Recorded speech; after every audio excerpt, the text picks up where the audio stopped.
Bismillahirrahmanirrahim. Assalamualaikum warahmatullahi wabarakatuh. Waalaikumsalam warahmatullahi wabarakatuh.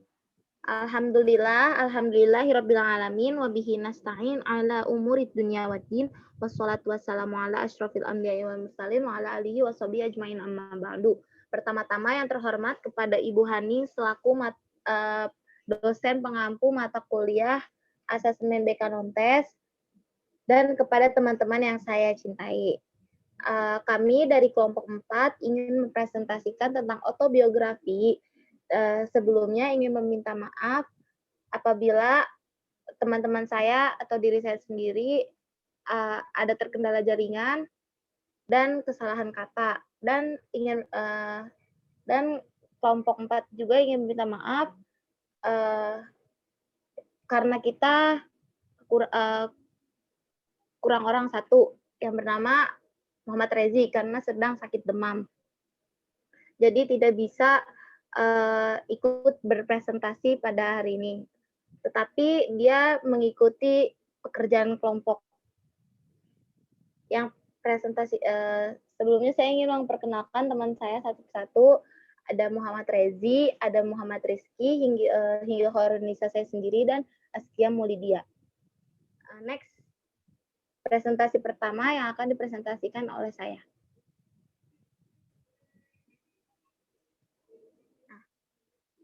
Pengertian autobiografi. Autobiografi adalah pengumpulan data yang dilakukan dengan menulis riwayat hidup sendiri, menyangkut riwayat pendidikan, riwayat prestasi, cita-cita, dan harapan yang akan datang.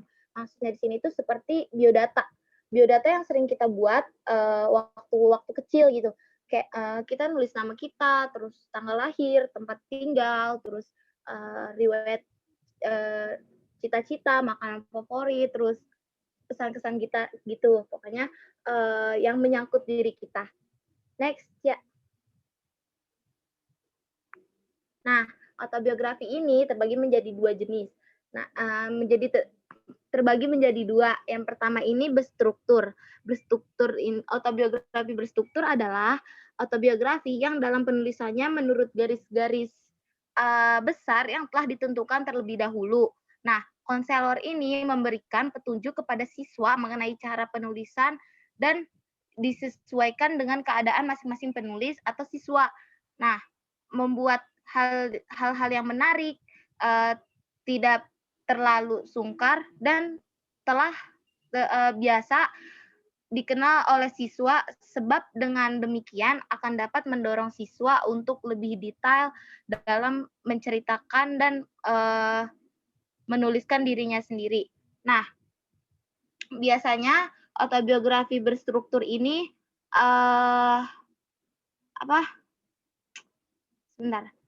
biasanya autobiografi berstruktur ini biasanya ini kayak pertanyaan atau pernyataan yang sederhana dan bersifat pribadi, terus juga lebih menarik siswa untuk menuliskannya. Jadi misalkan gini, kegiatanku pada waktu liburan semester. Nah, pertanyaannya ini, bagaimana saya dapat mencegah permasalahan saya, pergaulan saya sehari-hari dengan teman sekelas gitu. Nah, terus juga ada juga autobiografi tidak berstruktur. Autobiografi tidak berstruktur ini adalah autobiografi yang disusun bukan berdasarkan pertanyaan-pertanyaan khusus yang telah ditentukan. Dasar pandangan teknik ini adalah siswa-siswa dapat lebih banyak mengungkapkan dirinya sendiri atas dorongan atau kemampuannya sendiri gitu. Next.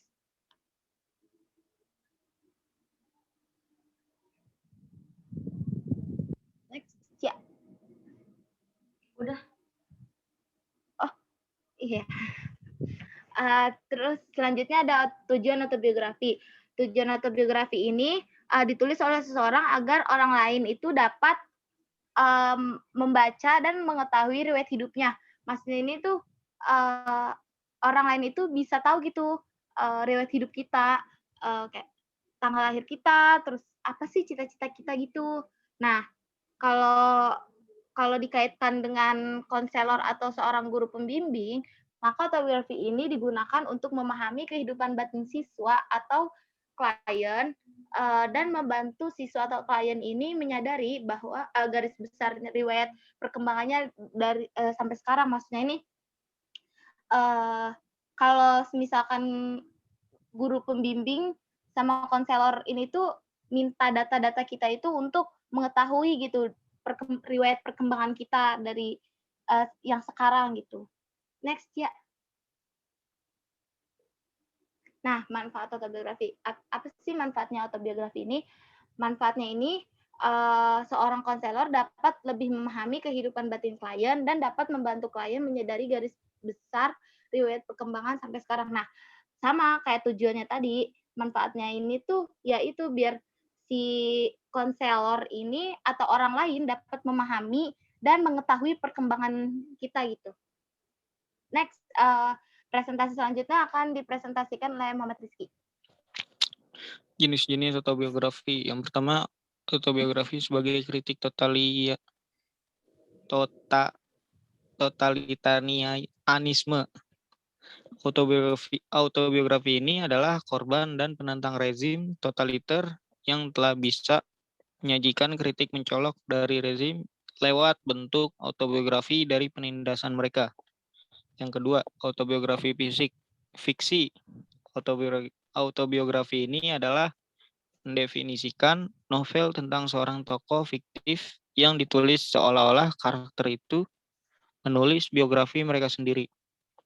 Yang ketiga, autobiografi seseorang yang tidak terkenal. Autobiografi ini adalah beberapa orang tanpa klaim asli terkenal mulai menulis atau menerbitkan autobiografi mereka sendiri untuk masyarakat umum. Autobiografi palsu. Autobiografi palsu adalah tren yang mendorong adanya autobiografi palsu, terutama terkait dengan penderitaan menyala. Dengan penulis diduga menderita menjadi bagian keluarga yang disfungsional atau dari masalah sosial serta penindasan politik. Terakhir, autobiografi sensasional. Autobiografi ini adalah autobiografi atlet profesional modern dan media selebriti dan pada tingkat lebih rendah tentang politisi, biasanya ditulis oleh pengarang pada orang lain yang secara rutin diterbitkan. Selanjutnya, slide selanjutnya. Data-data yang dibutuhkan. Yang pertama itu riwayat hidup tokoh yang menulis autobiografi. Yang kedua, pendidikan terakhir tokoh yang menulis autobiografi. Yang ketiga, keistimewaan tokoh yang menulis autobiografi. Dan yang terakhir, keempat, pengalaman karir tokoh yang menulis autobiografi. Selanjutnya akan dilanjutkan oleh Skia. Dan selanjutnya ada kelebihan dan kekurangan autobiografi. Yang pertama ada kelebihan. 1. Penulis mengalami langsung peristiwa dalam sejarah. Dalam penulisan autobiografi, penulis akan mengetahui secara langsung kejadian yang terjadi, sehingga dapat memberikan narasi yang mungkin sulit diketahui penulis lain. Mereka juga dapat memberi analisa dan membagi pengalaman atas kejadian tersebut. Yang kedua, biasanya ditulis tak lama dari terjadinya peristiwa. Karena ditulis langsung oleh pelaku sejarah, maka peristiwa yang ditulis di dalam autobiografi ini akan berisi peristiwa yang baru terjadi. Sehingga peristiwa yang mendapat perhatian khusus dari khalayak umum pada waktu itu dapat diketahui rincian kejadiannya. Ini juga memudahkan cross-check atau pemeriksaan silang atas klaim-klaim yang dicantumkan dalam autobiografi ini. Yang kedua ada kekurangan. Kekurangan autobiografi adalah pertama, adanya bias penulis yang bersifat subjektif. Karena ditulis sendiri oleh pelaku sejarah yang bersifat subjektif, maka tidak bisa dipungkiri adanya akan potensi bias atau keberpihakan penulis. Misalnya penulis akan memuji diri sendiri atau memperbesar peran-perannya atau golongannya dalam suatu peristiwa sejarah. Penulis juga berpeluang melakukan pengkerdilan atau mendiskreditkan lawannya. Yang kedua, tidak ditulis oleh ahli, kecuali autobiografi yang ditulis dengan bantuan ahli sebagai ghostwriter atau pembantu penulisan. Maka autobiografi biasanya memiliki struktur dan bahasa yang berbeda dengan buku sejarah pada umumnya. Akibatnya, autobiografi harus diinterpretasikan terlebih dahulu agar bisa dipahami dengan tepat. Selanjutnya ada tahapan proses pelaksanaan dan penyusunan. Yang pertama, menetapkan target atau tujuan. Kedua, merumuskan keadaan saat ini. Yang ketiga, ada mengidentifikasi segala kemudahan dan hambatan. Dan yang terakhir, ada mengembangkan rencana atau serangkaian kegiatan untuk pencapaian tujuan. Selanjutnya akan saya kembalikan kepada moderator.